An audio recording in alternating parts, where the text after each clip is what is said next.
Listen. If you do not understand white supremacy, what it is, and how it works, everything else that you understand will only confuse you. Now, sometimes people say, well, you mean everything that I understand will confuse me if I don't understand racism?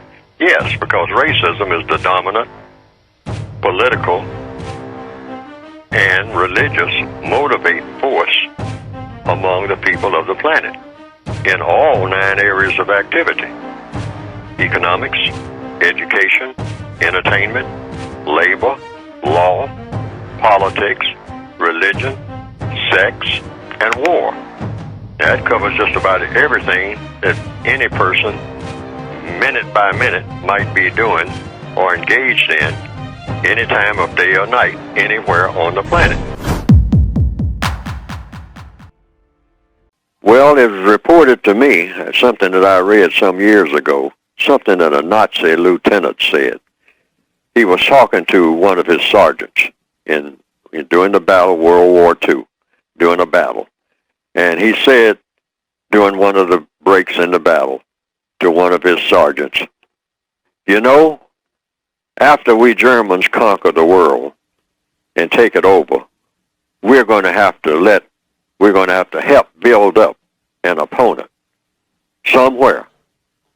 We don't know where it is right now, but we will build up some people somewhere to be very strong so that we can crush them again. That's the white supremacist mentality. That's the Romanesque mentality. That was Julius Caesar and Alexander the Great. My 8th grade teacher told me that Alexander the Great had conquered so many people that when he finally got to what I think is now Egypt and looked south and saw nothing but desert, he sat down and cried. Why? Because there were no more people to conquer, no more people to slaughter, no more people to misuse. He had run out of people. And that same mentality prevails today. That's why the history books is full of the glorification of people like Alexander the Great, Julius Caesar, Caligula, Nero, Hitler. He's being glorified indirectly. Even people who say they despise him, they glorify him. Hitler is the most prominent person in the 20th century by any measure.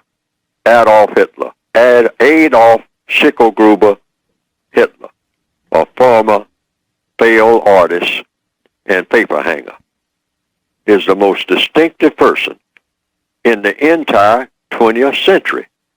This is why they talk about him more than anybody.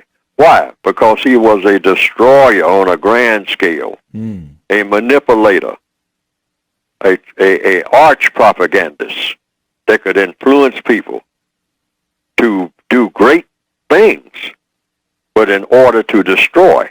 In other words, the white supremacist philosophy. Build, build, build, build. They believe in building. They're the greatest builders in the world. And they're also the greatest destroyers. After they build, they destroy. Then they build again, then destroy. They will educate, so-called, a black person. I mean, pay that black person all kinds of money, big money. Dress that black person up in fancy clothes. Give them everything that the black person wants. And then, watch it, even in show business. Then they will start destroying that person. Give that person drugs, so that the person's mind begins to go. Then the next thing you know, their body is gone. And then they'll say, well, that's the way things work out. That's all planned. That's the kind of minds that they have. You have to study. All you have to do, don't take Neely Fuller's word for nothing. Just look at the way they operate. They're right in your face. They're hiding in plain sight. They build up to tear down. Build up to tear down. All of their folklore, their movies and whatnot, is all about building up and tearing down. They like mysteries, and that's what they are doing. Labor is nothing but working to get a result, and that's what they are doing. I have to come to that conclusion until I see otherwise, because I don't know how all is going to play out, but I know the history of the system of white supremacy. They don't do anything without thinking in terms of being destructive in the end. Now, some people have said they've seen some cartoons of my work on the internet that have been presented, and that it pretty well embellishes what I have been trying to say in my textbooks. And to the extent that it does that, well, that has been, from what I understand, some people reported to me, a plus. Because they didn't understand what I had written very well, but when they saw those cartoons that just repeated what I was saying and attaching my name to it, and came right out of the book, the material did, they say that they better understood it. And I can understand that because people are kind of visual, particularly in the year 2021 now, more visual than ever.